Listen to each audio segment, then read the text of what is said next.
Hola hermanos, el día de hoy 25 de febrero del 2024 es segundo domingo de Cuaresma.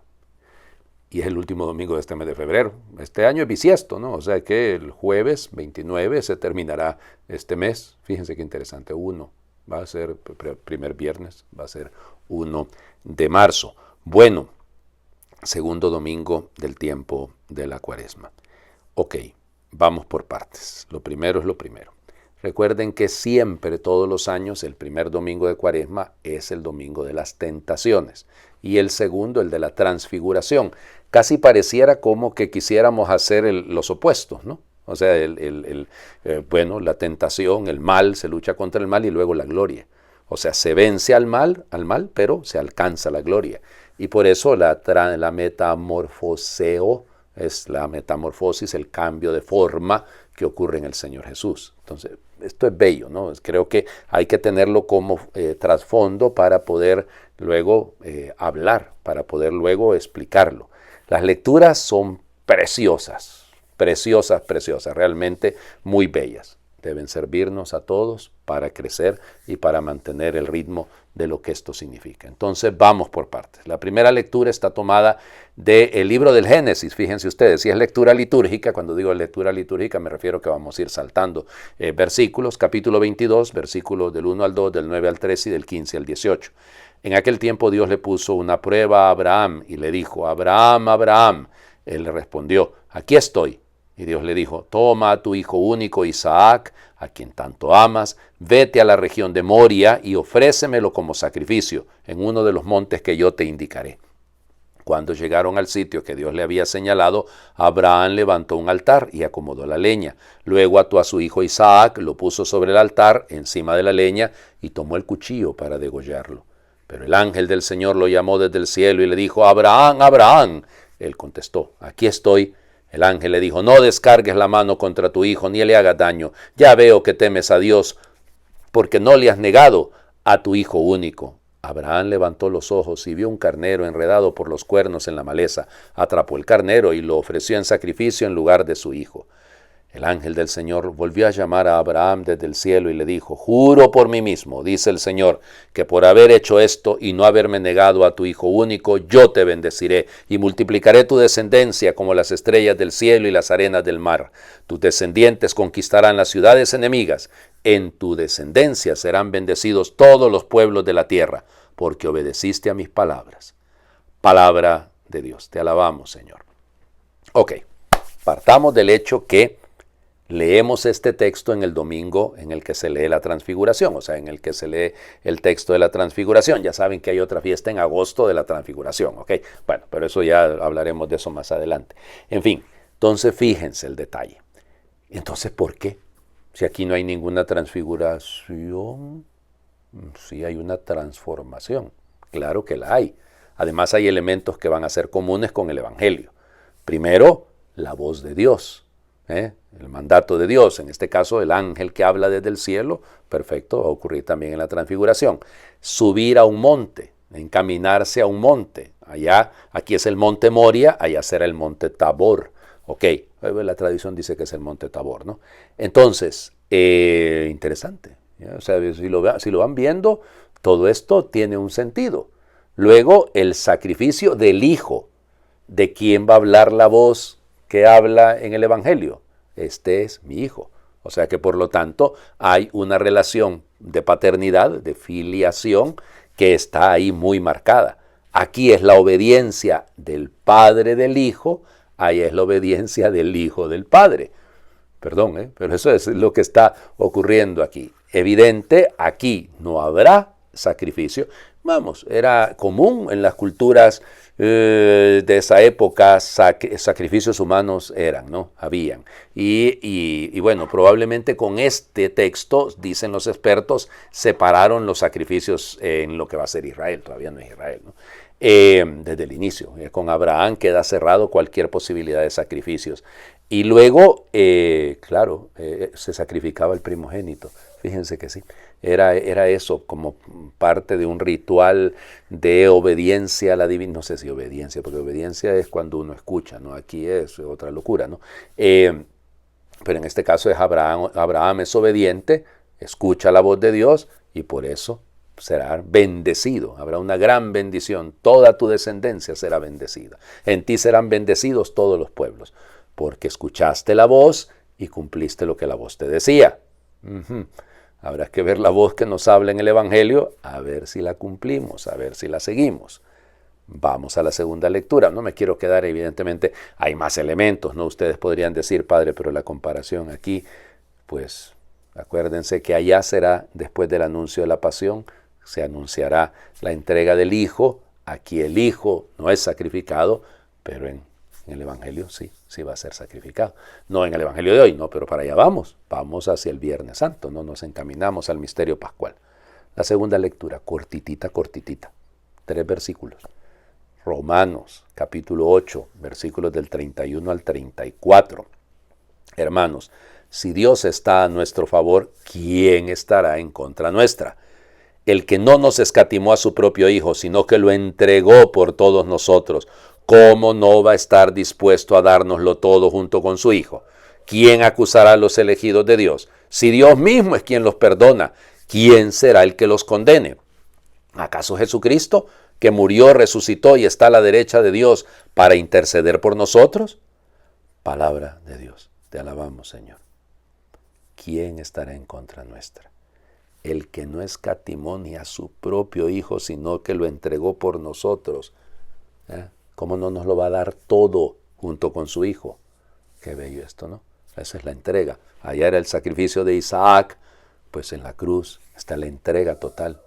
La salvación nos viene de una entrega, el Padre que entrega a su Hijo. Hasta ahí llegó el amor de Dios, hasta ahí llega. Tanto amó Dios al mundo que entregó a su único Hijo, para que todo el que cree en Él tenga vida eterna, no perezca. Es decir, no hay necesidad de explicar más. Ok, aquí los que debemos transfigurarnos somos nosotros. Frente a tanto amor deberíamos de cambiar nosotros. Ese es el punto. ¿Quién? Esa es la insistencia, ¿no? ¿Quién acusará a los elegidos de Dios? ¿Quién estará en nuestra contra? O sea, pues sí, ¿quién será el que nos condene? Pues nadie. O sea, nadie puede contra el amor de Dios. Nadie puede contra la voluntad de amar de Dios. Nadie puede contra la entrega del Hijo de Dios. Nadie. No podemos, no debemos. Eso es el otro tema. El Evangelio. La versión de Marcos de la Transfiguración. Capítulo 9, versículos del 2 al 10. En aquel tiempo Jesús tomó aparte a Pedro, a Santiago y a Juan, subió con ellos a un monte alto y se transfiguró en su presencia. Sus vestiduras se pusieron esplendorosamente blancas, con una blancura que nadie puede lograr sobre la tierra. Después se les aparecieron Elías y Moisés conversando con Jesús. Entonces Pedro le dijo a Jesús: Maestro, qué a gusto estamos aquí. Hagamos 3 chozas, una para ti, otra para Moisés y otra para Elías. En realidad no sabía lo que decía, porque estaban asustados. Se formó entonces una nube que los cubrió con su sombra, y de esta nube salió una voz que decía: Este es mi Hijo amado, escúchenlo. En ese momento miraron alrededor y no vieron a nadie, sino a Jesús, que estaba solo con ellos. Cuando bajaban de la montaña, Jesús les mandó que no contaran a nadie lo que habían visto, hasta que el Hijo del Hombre resucitara de entre los muertos. Ellos guardaron esto en secreto, pero discutían entre sí: ¿qué querría decir eso de resucitar de entre los muertos? Palabra del Señor. Gloria a ti, Señor Jesús. Muy bien. Ok. El problema es que leemos del versículo 2 en adelante hasta el 10, ¿no? No leímos el primero. El primer versículo, Jesús le dice: y yo les digo a ustedes, ¿ok? Yo les digo a ustedes que muchos de los que aquí están no morirán antes de ver la gloria de Dios. La doxa, la gloria de Dios. Muy bien. 6 días después, tampoco lo leemos. Aquí el tema es 6 días después. ¿A qué hace referencia? Bueno, hay varias opciones. Primera, 6 días después de qué? Pues del anuncio de la pasión, del anuncio o también de la confesión de Pedro. Por en el capítulo 8 de Marcos está la confesión de Pedro que hemos leído recientemente el jueves, ¿no? Para la cátedra de San Pedro. Muy bien. Entonces, cuidado con lo que digo. Entonces, esto es muy importante, ¿no? Fíjense, 6 días después. Puede referirse al hecho de lo que encontramos efectivamente en el capítulo 24 del Éxodo, donde después de 6 días Moisés miró al Señor. O sea, hay una teofanía. Puede ser. Puede ser los 6 días antes de llegar a la pasión y a la resurrección. Puede ser, o sea, el 7º día, digamos, aunque en el caso de la tradición cristiana sería el 8º día, el día de la resurrección. Pero posibilidades hay. Tomó Jesús consigo a Pedro, a Santiago y a Juan, y vuelve el grupito. ¿Por qué el grupito? Acuérdense que ya Jesús los había llevado consigo en el capítulo 5, cuando resucita a la hija de Jairo, y lo llevará en el capítulo 14 de Marcos, en el momento de Getsemaní. ¿Ok? Entonces, el mismo grupito. Yo siempre les insisto, son los primeros discípulos, los primeros llamados, falta Andrés. Pero es que Andrés no era tan conflictivo como Pedro. Pedro es conflictivo y los hijos del trueno tronaban. Entonces, mejor mantenerlos a raya, no mantenerlos de cerca. Subió con ellos, pero fíjense que literalmente el verbo ahí es casi como que los cargó, como que los subió él, ¿ya? A un monte alto. La tradición siempre ha dicho, ha sostenido, bueno, realmente no siempre, pero más o menos desde el siglo III se atestigua que es el monte Tabor. Tabor, el monte de la luz, el lugar de la luz. Entonces está bien, ¿no? Pero la transfiguración es luz. Y se transfiguró delante de ellos, en su presencia, metamorfoseo, cambió de forma. Bueno, eso también podría ir en consonancia con lo que dice el 2º capítulo del Génesis, ¿no? Perdón, no les digo, en qué estaré, del libro de la carta a los Filipenses, ¿se acuerdan? El himno a la Kénosis, cuando no retuvo su dignidad, sino que tomó forma de hombre, y pasando por uno de tantos, pero esta es que se toma una nueva forma, transfigurarse. Marcos también es interesante en el sentido que, si ustedes lo comparan con Lucas y con Mateo, nos habla de la brillantez de su rostro, Mateo y Lucas. Aquí no.